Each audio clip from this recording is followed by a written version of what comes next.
అందులో భాగానే మా సార్ గారు చెప్పినట్లు ఫస్ట్ తొలిసారిగా మహాత్మా గాంధీ జాతీయ ఉపాధి హామీ పథకాన్ని ప్రారంభించింది మా జిల్లా బండ్లపల్లె గ్రామంలో సార్.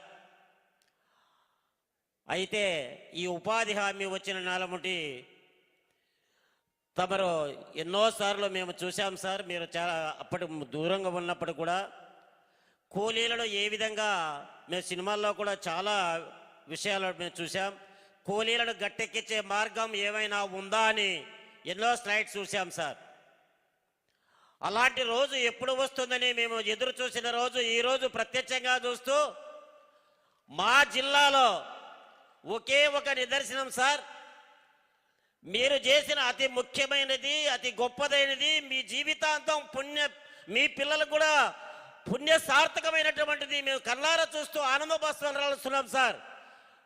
గత వారం నుంచి మేము అర్జెంటుగా మీ సన్నిధిలో కలెక్టర్ గారు ఫోర్స్ పెట్టి అర్జెంటుగా పశువులకు, గొర్రెలకు, మేకలకు ఇమీడియట్లీ ఈ వేసవిలోనే నీటి తొట్టు శాంక్షన్ అయినాయి, పూర్తి చేయడంతో మేము ఎంట ఉండి పూర్తి చేశాం సార్.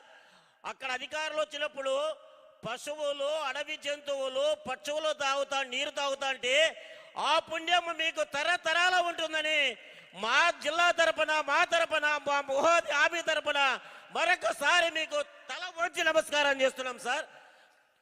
అయితే వ్యవసాయంలో ఇంతకాలం పాడి పరిశ్రమలో వెనుకబడి ఏ చెట్టుకో, ఏ కట్టెకో, ఏ రాయికో కట్టేసుకొని పాడి పశువులు పెంచుకునేటువంటి మేము ఆ దృష్టి మీ దృష్టికి వచ్చింది సార్.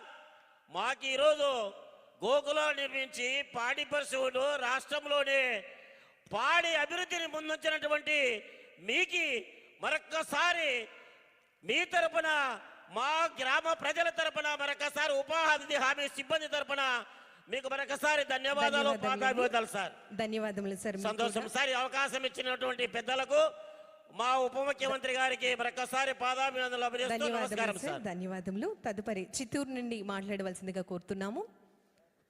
మహిళలు ముందుకొచ్చి తమ అనుభవాలను పంచుకోవాల్సిందిగా కోరుతున్నాము. చిత్తూరు జిల్లా. నమస్కారం సార్. నా పేరు Subrahmanyam, assistant project director work చేస్తున్నాను సార్. ముఖ్యంగా మన గౌరవ ఉప ముఖ్యమంత్రి వాళ్ళకి ధన్యవాదాలు తెలుపుతున్నాను సార్. ఎందుకంటే గత 22 సంవత్సరాలుగా నేను ఉపాధి హామీ కంటే ముందు వార్డ్ సైడ్లో కూడా వర్క్ చేస్తున్నాను సార్. ఎప్పుడూ లేనటువంటి అంత అభివృద్ధి అంతా కూడా గాంధీజీ కలలు కన్నా గ్రామ స్వరాజ్యం నిండుగా ఈరోజు పరిడి వెళ్తూ ఉందంటే గాంధీ జయంతి రోజు, ఆ రోజు మన రాష్ట్ర నలుమూలలంతా కూడా ప్రతి పంచాయతీలో కూడా మేము ఎప్పుడు కూడా అన్ని పంచాయతీలు ఒకేసారి కూడా గ్రామ సభలు నిర్వహించలేదు సార్.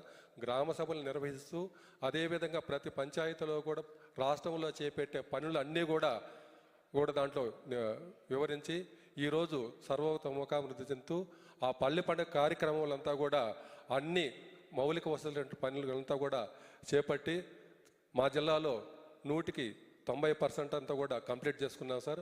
అదేవిధంగా మూగజీవులైనటువంటి పశువులకంతా కూడా ఈరోజు వేసవి కాలంలో మా జిల్లాలో అప్లాంట్స్ మండలాలు అంతా ఎక్కువ ఉన్నాయి సార్. అవి కూడా చాలా చక్కగా చేసుకుంటున్నాం సార్. ఇప్పుడు మేము మా జిల్లా నుంచి 10 మంది వచ్చున్నాం సార్. కుప్పం నుంచి రామప్ప చెక్కునత్తం పంచాయతీ నుంచి వచ్చారు సార్. అతని అనుభవాలు పంచుకుంటారు సార్. సార్ ఒక్క నిమిషం, కేవలం ఒక్క నిమిషం దయచేసి గమనించాలి. మిగతా వాళ్ళకి కూడా అవకాశం కావాలి కాబట్టి ఒక్క నిమిషం మాట్లాడవలసిందిగా విన్నవించుకుంటున్నాం. Thank you madam. సార్ అందరికీ నమస్కారం సార్. నా పేరు రామప్ప, మాది కుప్పం మండలం చెక్కునత్తం పంచాయతీ సార్. నేను గత సంవత్సరం నుండి ఉపాధి హామీలో శ్రామికులుగా పనిచేసి మేము మామిడి చెట్లు పెట్టుకున్నాం సార్. మామిడి చెట్లతో పాటు పారం పండు ఒకటి పెట్టుకున్నాం సార్. మాది మిట్టు భూములు సార్. మాది నీళ్లు నిల్వ లేకుండా ఉండడానికి పారం పండు పెట్టుకున్నాము.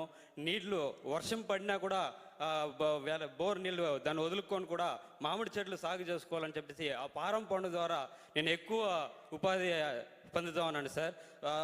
మామిడి చెట్లతో పాటు చామంతి పూలు నాటినాడు సార్. దాంతోపాటు నాకు ఒక ఖరీఫ్కి 30,000 దాకా లాభం వచ్చింది సార్. దాంతో మీ అందరికీ ధన్యవాదాలు తెలుసుకుంటాను సార్. ధన్యవాదములండి. తదుపరి పార్వతీపురం మన్యం నుండి మాట్లాడవలసిందిగా కోరుతున్నాము. స్పందించాలి. దయచేసి వెంటనే మైక్ పాస్ చేయండి సార్. నమస్తే సార్. పార్వతీపురం మంజం జిల్లా నుండి 10 మంది ఉపాధి హామీ శ్రామికులతో రావడం జరిగింది సార్. దీనిలో భాగంగా ఆరిక పాపారావు గారు